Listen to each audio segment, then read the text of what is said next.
السلام علیکم ورحمۃ اللہ وبرکاتہ۔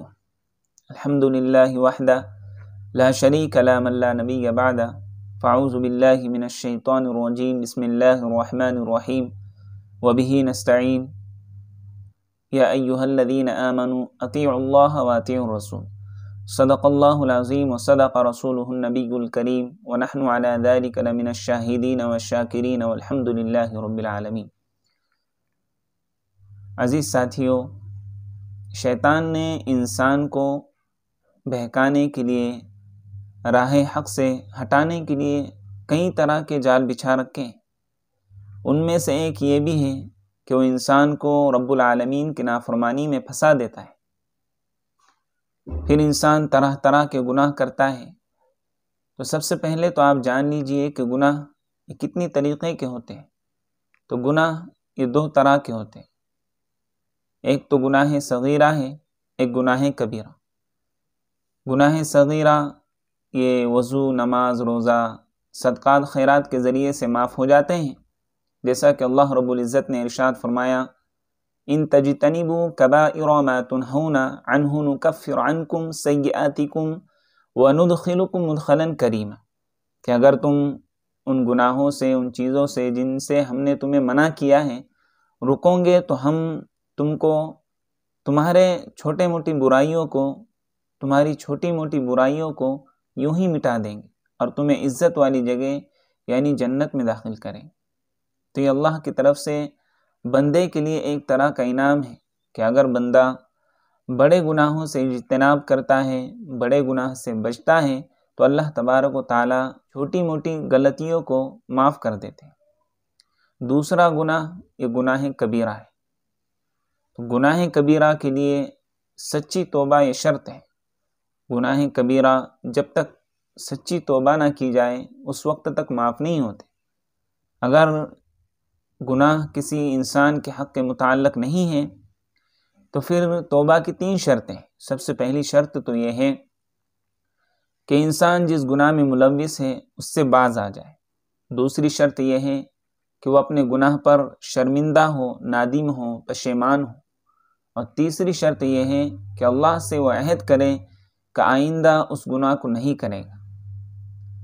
ہاں، اگر کسی گناہ کسی انسان کے حق سے متعلق ہے تو پھر چوتھی شرط بھی عائد ہو جاتی ہے، وہ یہ ہے کہ انسان اگر کسی انسان کا حق مارا ہو تو اس کا حق اس کو لوٹانا ضروری ہے۔ اگر وہ نہ ملے تو اس کے وارثوں کو لوٹا دے، یا اس کے نام سے صدقہ و خیرات کر دے۔ اگر اس کی طاقت نہ ہو، حق لوٹانے کی طاقت نہ ہو تو اس سے معافی مانگ لے، یا پھر وہ نہ ملے تو اس کے لیے دعائے مغفرت کرے۔ تو یہ دو طرح کے گناہ ہیں، گناہ صغیرہ جو معاف ہو جاتے ہیں چھوٹی موٹی نیکیوں کے ذریعے سے، اور گناہ کبیرہ یہ بغیر توبہ کے معاف نہیں ہوتے۔ تو آج کی اس ویڈیو بنانے کا مقصد یہی ہے۔ آپ نے ویڈیو کا جو ٹائٹل ہے اس کو دیکھ کر بھی سمجھ گئے ہوں گے کہ اس ویڈیو میں کیا بتلانا ہے۔ اس ویڈیو میں بتلانا یہ ہے کہ گناہ کبیرہ یہ کون کون سے ہیں اور کیا کیا ہے۔ تو گناہ کبیرہ میں سب سے پہلا گناہ یعنی گناہ کبیرہ یہ بڑے گناہ کو کہا جاتا ہے۔ تو گناہ کبیرہ میں سب سے بڑا گناہ، سب سے پہلا جو ہے وہ اللہ کی ذات کے ساتھ کسی کو شریک ٹھہرانا یعنی شرک کرنا ہے۔ اللہ رب العزت نے ارشاد فرمایا کہ بے شک جس نے شرک کیا اس پر جنت کو حرام کر دیا گیا۔ ان اللہ لا یغفر ان یشرک بہ ویغفر ما دون ذلک لمن یشاء، کہ اللہ تبارک و تعالی شرک کی معافی نہیں فرمانے والی، اس کے علاوہ جس کو چاہے معاف فرما دے۔ نبی کریم صلی اللہ علیہ وسلم نے بھی فرمایا کیا میں تمہیں بڑے گناہ کی خبر نہ دوں؟ پھر فرمایا کہ وہ اللہ کے ذات کے ساتھ کسی کو شریک کرنا ہے۔ تو سب سے پہلا گناہ جو ہے وہ شرک ہے۔ تو اس لیے اگر کوئی اس گناہ میں ملوث ہے، مبتلا ہے، تو اس کو یہ چاہیے کہ وہ توبہ کرے اور سچی پکی توبہ کر کے اللہ سے اس گناہ سے معافی اپنی کروائے۔ دوسرا گناہ جو ہے یہ نماز کا چھوڑنا ہے۔ قرآن میں بھی بہت سی جگہ پر، احادیث میں بھی نماز کی فرضیت وارد ہوئی ہے۔ قرآن میں اللہ تبارک و تعالیٰ نے جگہ جگہ پر بہت سی آیتیں نماز کی فرضیت کے متعلق وارد کی ہیں، کیونکہ اللہ نے ہر مسلمان مرد، بالغ مرد عورت پر نماز کو فرض کیا ہے۔ جگہ جگہ پر اللہ نے فرمایا اقیموا الصلاۃ اقیموا الصلاۃ یا ایھا الذین آمنوا اذا قمتم الى الصلاۃ فاغسلوا وجوہکم وایدیکم ان الصلاۃ کانت علی المؤمنین کتابا موقوتا۔ بہت سی جگہ پر نماز کی آیت اللہ تبارک و تعالیٰ نے ارشاد فرمائی ہے۔ حدیث میں بھی آتا ہے من ترک الصلاۃ متعمدا فقد کفر، جس شخص نے جان بوجھ کر نماز کو چھوڑا گویا کہ اس نے کفر کیا۔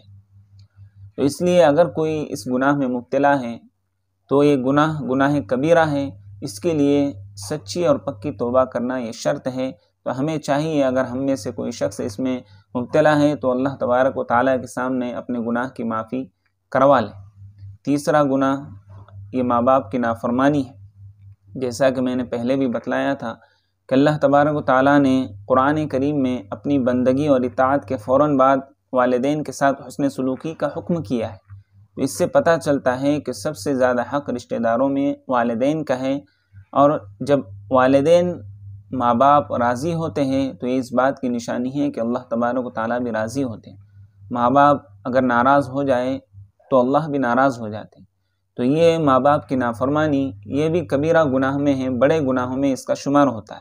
تو اگر ہم میں سے کوئی شخص اس میں مبتلا ہے تو اس کو چاہیے کہ وہ اس گناہ سے توبہ کرے۔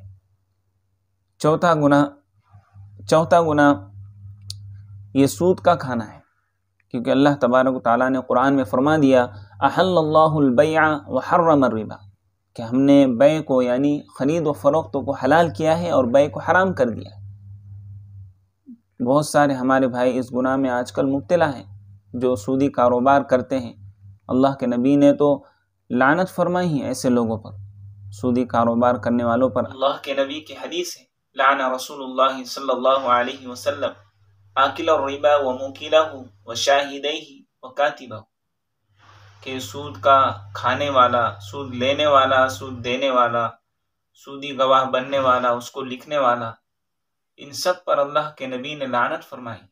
اس لیے ہم میں سے اگر کوئی شخص یہ اس کاروبار کو، سودی کاروبار کو کرنے والا ہے تو اس کو اللہ کے سامنے معافی مانگنی چاہیے اس گناہ کی، اس لیے کہ گناہ کبیرہ ہے اور گناہ کبیرہ بغیر توبہ کے معاف نہیں ہوتے۔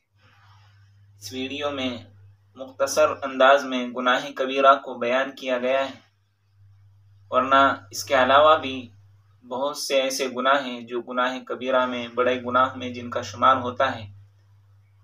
اگر سب کو اس ویڈیو میں بتلانا شروع کر دیا جائے تو ویڈیو کافی لمبی ہو جائیں گی، اس لیے آج کل جو معاشرے میں گناہ عام ہو رہے ہیں ان کو مختصر انداز میں بیان کیا گیا ہے۔